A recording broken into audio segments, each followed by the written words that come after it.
为什么说中国人做生意的本质是相互欺骗？为什么直到今天为止，大多数中国人依然是虚伪的？为什么中国人在签订一项合同后，私下里却说那不过是一时骗人的玩意儿？先说一下我自己的经历，我和对方签订的合同，在对方想赖账时，我去和对方说咱们是签了合同的，他回答说合同不过是一张纸。那个时刻让我明白了中国人对待合同的态度。好，我们先读书吧。今天我们继续读《中国人的性格》这本书。今天的读书章节中有以上问题的答案。今天我们读到的是缺乏诚信这个部分。想听更多的内容，可以订阅我的 YouTube 频道。读完这本书之后，我还会就解读中国文化这个专题，去分享更多相关的书籍。我们共同查杀掉自己头脑中的中国文化病毒，在个体层面做到文化出埃及，早日跃迁到现代文明的状态。让我们开始吧。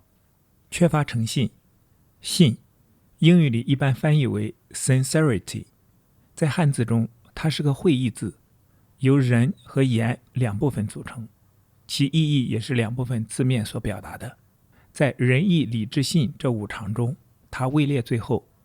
许多了解中国人的人认为，信在天朝上邦事实上可能是最罕见的美德。他们也将会同意基德教授的看法。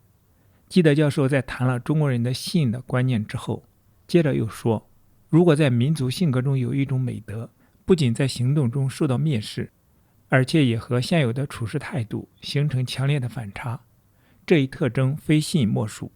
中国人公开和私下里的表现都与信背道而驰，他们的敌人也以此讽刺他们虚伪骄饰、欺骗、不真诚和趋炎附势，是这个民族的显著特征。这种评价在多大程度上符合事实，我们最好在详细地考察了下面的事例后再做判断。我们完全有理由认为，现代中国人和古代中国人没有多少差异，而且我们还相信，有资格的学者也会支持这一观点。在信的标准上，中国人不同于西方人。一些思想敏锐的学者在仔细推敲中国的古代经典时，会从字里行间发现很多拐弯抹角、含糊其辞的地方。他还会发现，对西方人的直率，中国人有句很有意味的话，直率而无分寸就成了无礼。论语中汝卑于孔子的故事，西方人觉得意味深长，而儒生们却一点也不理解。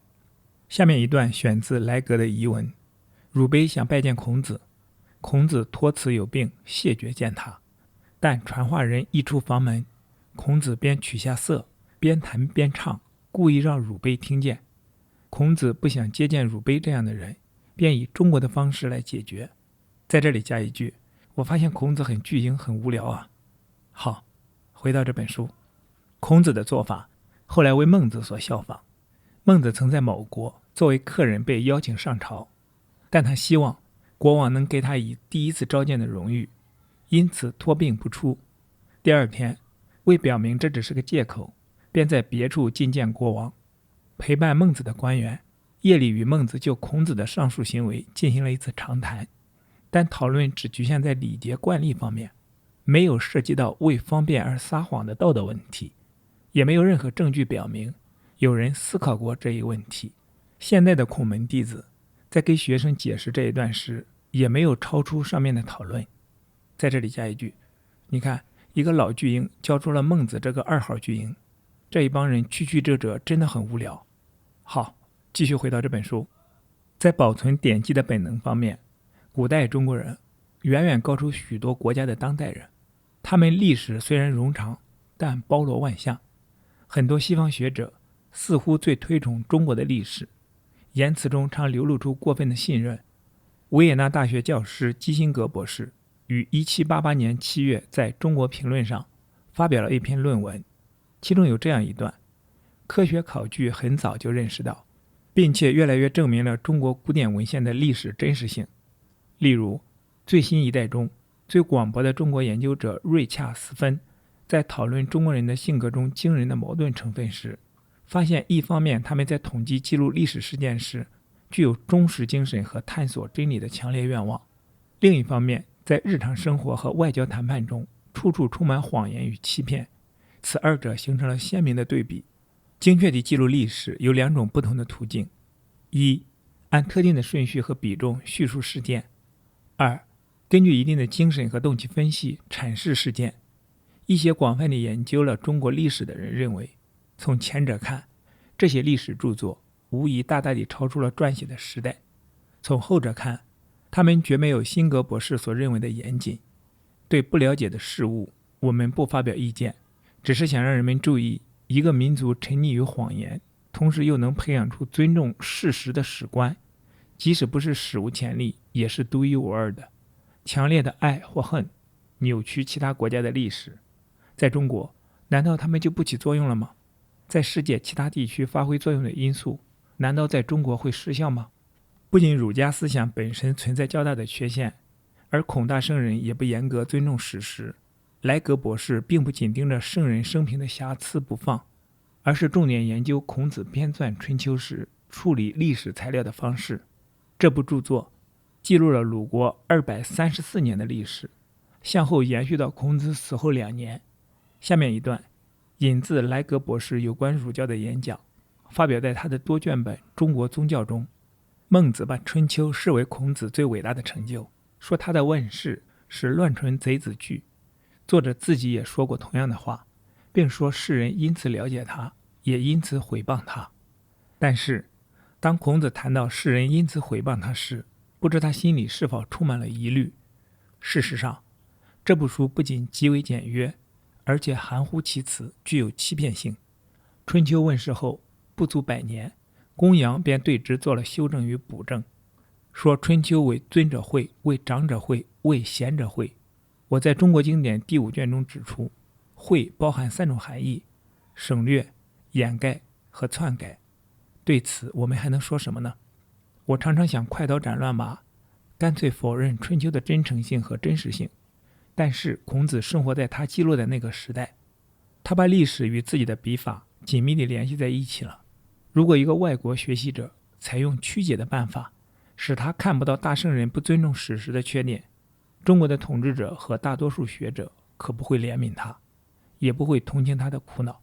孔子及其弟子一直倡导真实性，但春秋使他们的同胞在可能损及帝国或圣人名誉的情况下，学会了掩盖真相。我们已经看出，宣称中国历史真实的人只准备承认，在中国，真实仅存在历史的记述中。当然，不可能证明每一个中国人都撒谎，即使有可能，我们也不愿那样做。等到中国人的良知苏醒，开始关注自己的信用时，自己会提供最有力的证据。他们在谈论自己的民族时，我们经常可以听到像海南岛首领所说的，我们一开口，谎言就诞生。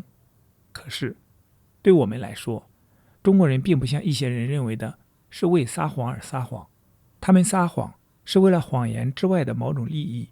巴伯先生说，他们不说真话，同样也不相信真话。在这里加一句，这和我观察到的现象一致。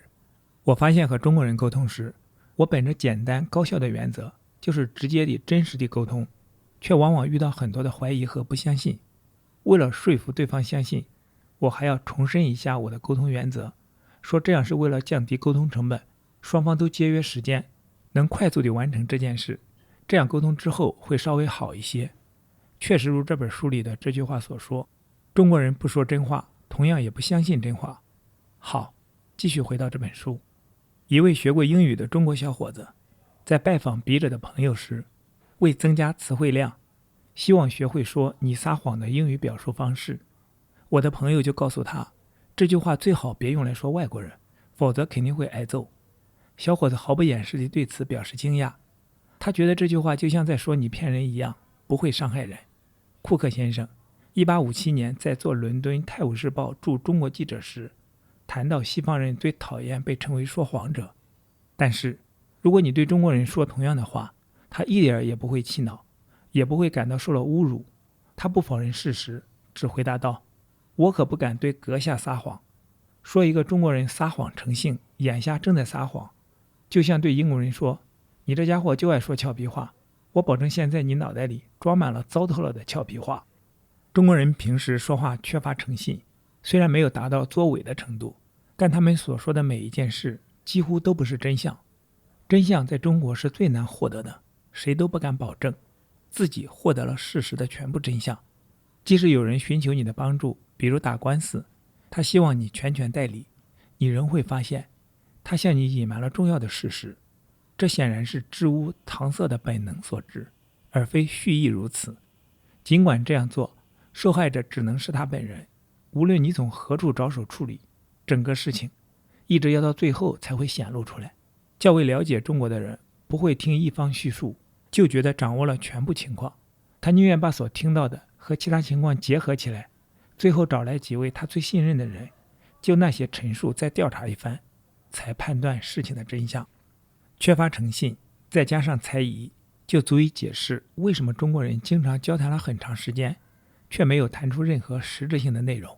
对外国人来说，中国人不可理喻，主要归咎于中国人虚伪。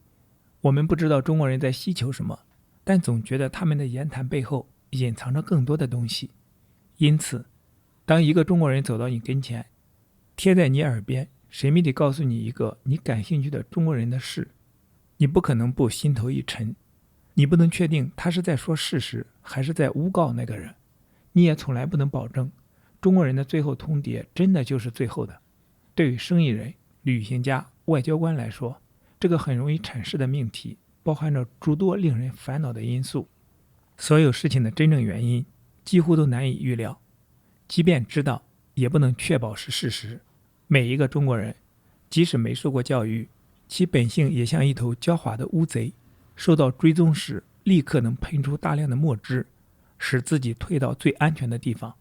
如果你在旅途中受到拜访，请求捐款给一些穷人，他们希望开发新的土地，你的仆人不会像你一样干脆说你花钱不关我的事，随你的便，而是面带孩子般的笑容解释道，你袋里的钱只够你自己用的，这样你就无法捐款了。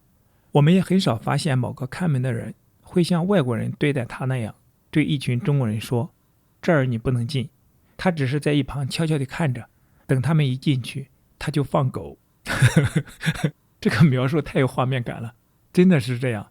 不少的中国人就是毫无理由地去做坏事，像个砸窗户的顽皮孩子。好，继续回到这本书。中国人能自觉守约者寥寥无几，这与他们误解的天赋、淡薄的时间观念有关。不管失约的真正原因是什么，你将有趣地发现，他们会寻找各种各样的借口。一般，中国人被指责爽约时会说道，这个约会无足轻重，重要的约会他总会守约。如果谴责他的某个缺点，他发誓改正的话就会像流水一样从他嘴里喷泻而出。他承认错误很全面，实际上是太全面了。除了信用之外，你再也没别的可期待了。一位中国先生曾被雇来抄写注释一些格言，在一些古老的警句之后，他解释道，不能马上拒绝别人的请求，相反，即使实际上不想帮忙，也要表面上答应，拖到明天，接着再一个明天，这样请求者心里就会得到安慰。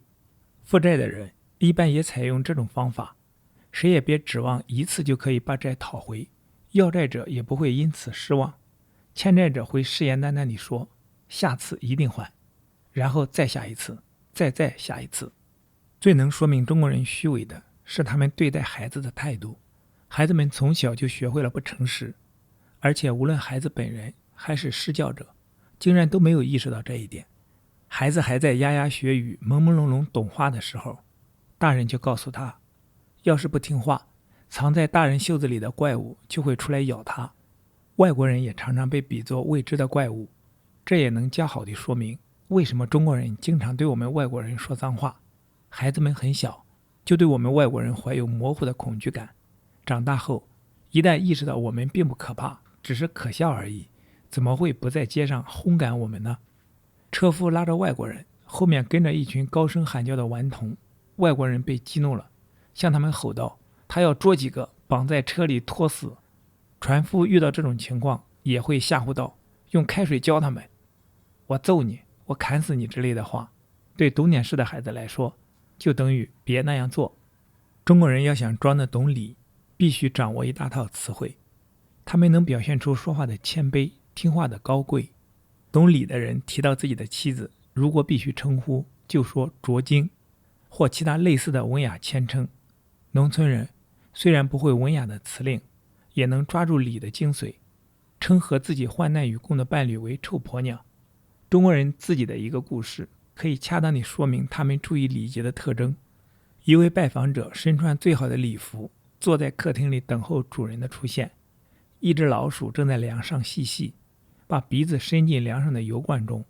客人的突然到来吓了老鼠一跳，他转身就逃，结果碰翻了油罐，正打在客人的身上，华丽的外衣立刻沾满了油污。正当客人气得脸色发青时，主人进来了。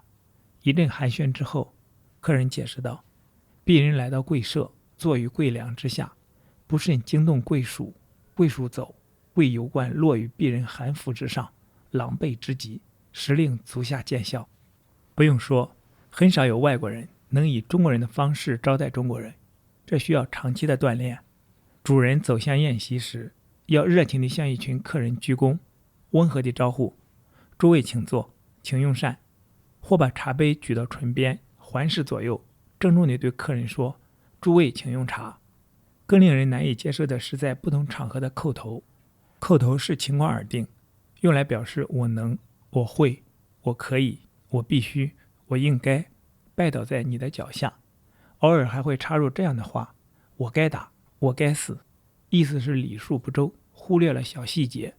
或者骑着马中途遇到熟人，就停下来对他说：我下来，你骑吧，一点也不考虑你往哪儿走，或他的做法是否符合情理。即使是最没教养、最无知的中国人，也会经常摆出邀请的姿态，迫使最无同情心的西方人无意识中对此赞叹不已，因为别人会，而他不会。我们在各种场合不断看到的小小礼仪，是个人对整个社会的奉献，它使得社会摩擦减少了。如果拒绝做出这样的奉献，就会遭到惩罚，因此他走上了歧途。车夫停下来问路，假如忘了取下辫子，很可能会被指错路，另外还可能会遭到辱骂。判断送什么礼物最合适，在东方这也是一门学问，其他国家可能也如此。对于收礼物的人，有些东西绝对不能接受，而另外一些东西则不能全部接受。假如外国人在这方面自作主张，一定会做错事。一般情况下，有人送礼要慎重对待，特别是在出乎意料的情况下，即使是生儿子这样的喜事也要小心。我怕希腊人，即使他带着礼物。这句格言在世界各地都具有永久的生命力，在中国也一样。送礼背后总有文章，像中国歇后语说的老鼠拉木先，大头在后面，或者换句话说，实质上是要求的回报比要送出去的更多。许多居住在中国的外国人对送礼的虚伪性都有所体会。我们曾有幸熟悉了送礼的全部细节。为了对几个外国人表示尊敬，一个小村庄为他们搭台唱戏。当然，谁都明白外国人应该设宴回敬，可是村民们对此执意拒绝，请求他们捐一笔款，哪怕是一点点也行，可以用于公共设施的建设。在这个村子，他们照做了。此后不久，又有11个村子，说是被外国人救济灾荒和医疗救助的精神深深地感动了，接二连三地派代表请他们去看戏。这些村子都清楚，邀请肯定会被拒绝。每个代表听到被拒绝的消息时，脸上都露出了同样悲哀的惊愕神情，然后又全部转向捐款问题。仍然是公共设施，他们每个人都是点到为止，没有再做进一步的表示。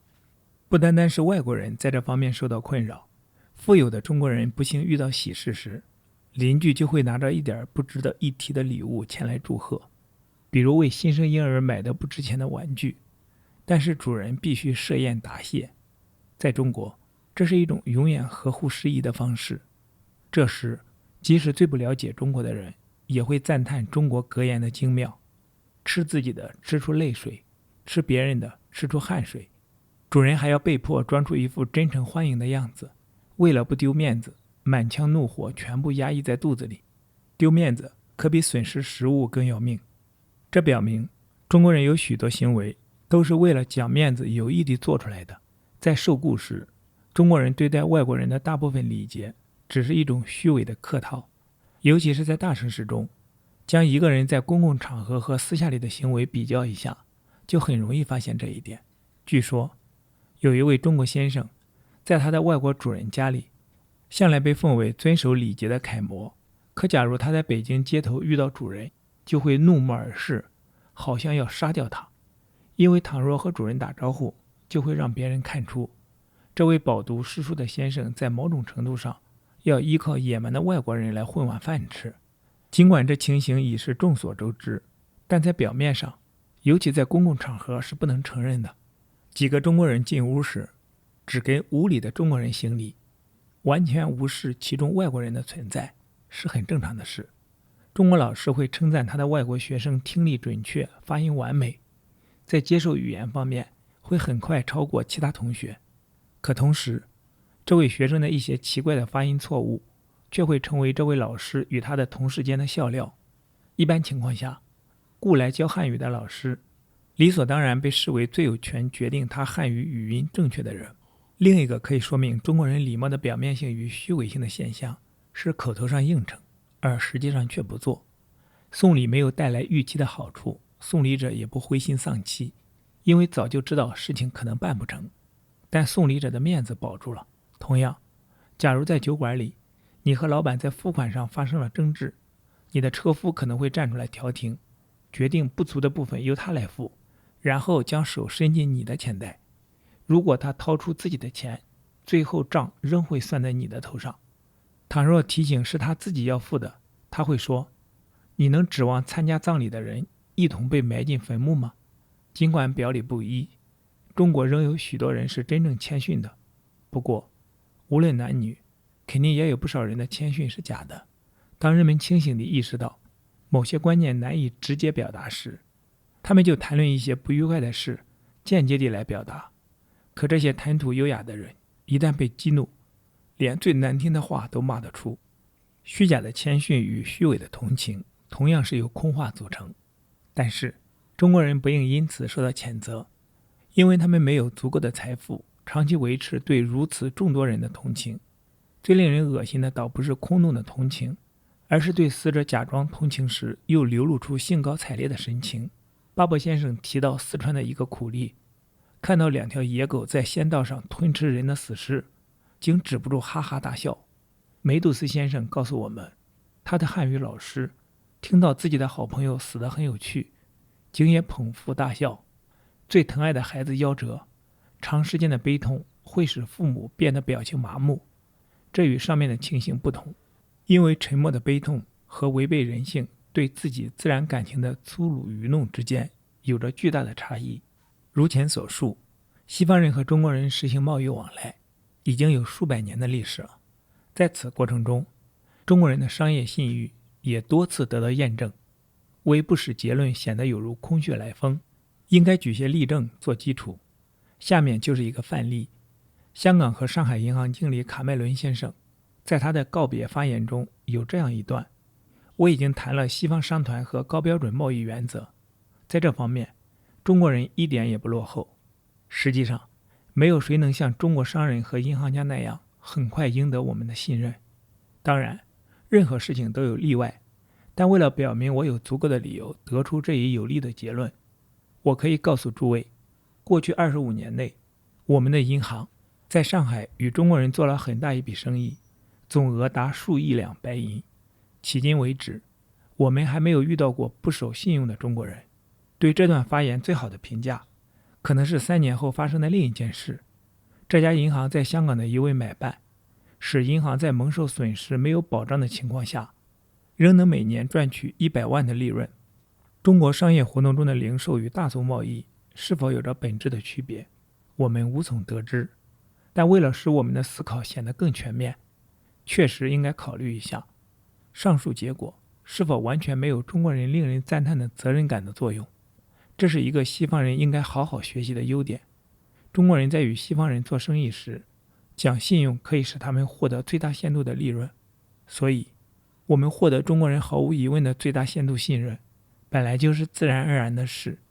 尽管如此，长期广泛的观察仍只能证明，中国人的商业活动是这个民族缺乏信用的最大例证。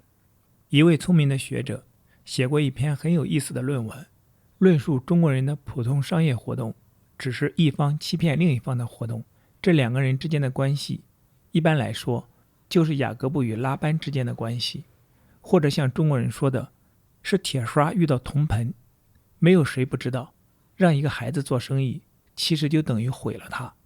假秤、假吃子、假钱和假货，所有的这些现象在中国都难以避免。即使一些大字号的商号挂着醒目的招牌，告诉顾客本店货真价实，绝无二价，实际上绝不是这么一回事。我们无异于表明中国无诚信。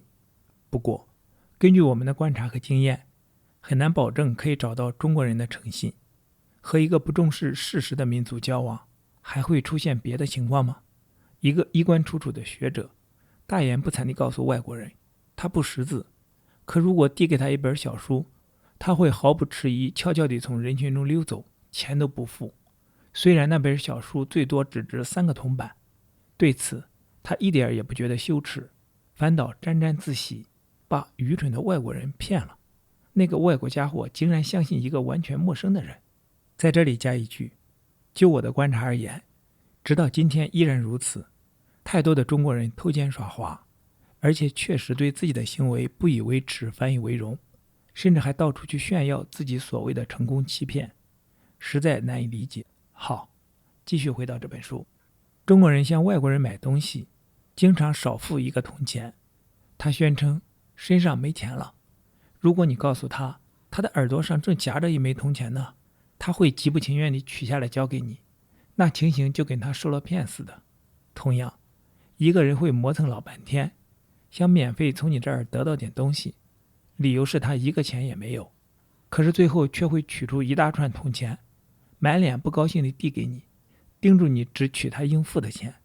假如你相信了他，让他不付钱就把东西拿走，他会心花怒放，就像杀死了一条蛇。中国人向来有向亲戚借东西的习惯，而且总是有意无意地不打招呼，这大概也是社会团结的一种表现吧。借来的东西大部分被立即送进了当铺，主人想要时必须自己拿钱去取。教会学校的一个中国男孩在偷一个管学生宿舍的单身女士的钱时被发现了，在不容置辩的证据面前，他抽抽搭搭地解释说，在家时他一直习惯于偷妈妈的钱，而这位外国老师太像他的妈妈了，于是他不由得想偷一偷。中国社会明显存在的许多邪恶，西方无疑也存在，但最重要的是要清醒地意识到两者之间的本质区别。我们前面说过，中国人缺乏信用，其事虽不常见，但经常可以找到。一些例子在我们讨论其他论题时已经列举了，还有一些应做详细的论述。要是具备必要的知识，可以就中国人的敲诈勒索写一套非常有趣的书，上至龙椅上的皇帝，下至最卑贱的乞丐，人人都那样干。中国人具有注重实际的智慧，他们借以使敲诈勒索形成一个完备的行动体系。每个人就像离不开大气层一样，脱离不了这一天罗地网的笼罩。它是如此恶毒堕落，除非对整个帝国进行彻底整顿，才能将其铲除。中国人的性格以及中国的现状，必然导致西方人很难以务实的态度在最大范围内同中国人交往，同时还能保住上等人的名誉。假如他有幸获得这一名誉，人们经常说车夫、船夫、酒馆老板、苦力、买卖中间人，不论犯什么罪，按常规一律杀头。他们以及与他们地位相当的人和外国人间的关系很特殊，因为外国人宁愿忍受欺诈，也不愿引起社会风波。这方面他们一般既没有兴趣也没有能力。然而中国人内部如果破坏了公正原则，却只有通过社会风波才能使社会最终达到平衡。一个人难以做到不偏不倚时，努力做到这一点，他一定是个非凡的人物，既不猜疑又不轻信，是中庸之道最完美的体现。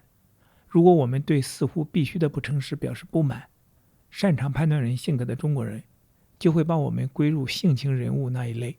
佛的涅槃境界，对于容易激动的人来说，想时刻保持并不容易。即使我们能够保持这种宁静的品性，也会被当成能进一步任意勒索的最佳对象。有一个典型的中国人，受雇为外国人做事，有一天看见一个小贩沿街叫卖泥捏的外国小人儿，那些小人儿造型精巧，服饰得体，他就停下来看了一会儿，对小贩说：“啊，你玩的不过是玩具，我玩弄的可是真家伙。”无需赘言，就我们所知，中国政府似乎是我们正在讨论的这一特点的重要例证。在整个中外关系史上，以及有名的中国官僚与民众的关系史上，也都可以找到这种例子。各级官员经常颁布的文告就是一个独特简明的例证。这些文告篇幅冗长，文辞华美，内容繁杂，表现出高尚的道德境界，唯一缺少的就是真实。因为这些华美的命令并不准备让人们去执行，这一点写的人和看的人都很清楚，从不会发生误解。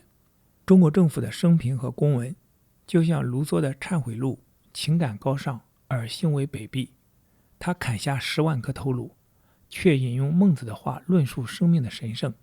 他把修筑堤坝的钱塞进自己的腰包，导致河水淹没一个省，却为人民背井离乡而哀叹。他高声痛斥发假誓的人，却在签订一项协议后私下里说，那不过是一时骗人的玩意儿。在这里加一句，你看，一直到今天都没有本质的变化。比如历史文件不具有现实意义。好，继续回到这本书，毋庸置疑，中国也有公正无私的官员，不过很难找到而已。而且他们的生活环境使他们处在孤立无援的境地，无法如愿以偿。把最有机会了解中国经典的人的处境和这些经典的教义比较一下，明显可以看出，他们在引导社会走向更高一种境界时是多么的无能为力。你知道多少值得信任的中国人？这里仅指受过正规教育的中国人。不同的人有着不同的经验和评价中国人的标准，因此回答也千差万别。大多数外国人会回答很少，7、8个，一打，视情况而定。有时也有人回答很多，多的记不清。可是我们深信，在有见识和辨别能力的人当中，做出这种回答的肯定极少。观察被一个民族视为理所当然的事，是一种富有智慧的做法。在探讨中国人相互猜疑的特征时，我们已经看出，中国人把不信任别人看成是很自然的事，其理由他们心里都很明白。这种状况使得中国的前途充满了不确定性。这个民族不是由精英分子来统治，相反，掌握全部权力的是帝国中最卑鄙最无耻的家伙。一位聪明的道台对外国人说，皇帝以下的所有官员都是混蛋，全都应该杀掉，但是杀了我们没有用，下一任仍会和我们一样坏。中国的谚语说，蛇知道自己的窝在哪里。另一个很有意味的现象是，中国的官僚阶层受到商人阶层的极度不信任。他们知道，所谓的改革不过是一层表面的外壳，不久就会脱落。一个中国的泥瓦匠花了很长时间，用煤调和好的灰浆抹平盖得很糟的烟囱与屋顶，可他心里很清楚，第一次生火，烟囱会四处冒烟；第一次下雨，屋顶会漏水。在中国，这不过是一桩极平常的事。中国有足够的实力开发各处的资源，只要有信心，稀缺的资本就会从隐蔽的地方走出来。在中国，开发资源所需要的各种知识都十分丰富，各类人才应有尽有。但是，假如没有建立在真诚基础上的彼此信任，这一切都不足以使帝国复兴。几年前，一位善于思考的中国人来向笔者请教如何解决某个地区打井难的问题。中国人打井一般是井内从上至下都用砖头砌上，可在当地，井打好后，过了一段时间，整个地面就会下沉，井壁也随之坍塌，只剩一个小洞，井也渐渐地干枯了。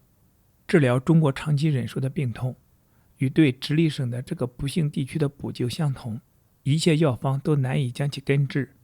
所有的治疗都是表面的，整个帝国最终只能像满载珠宝的大车陷进绝望的泥潭里。好，今天的读书分享暂时到这里。今天我们读了缺乏诚信这个部分，期待在下一次的读书分享中与你再相逢。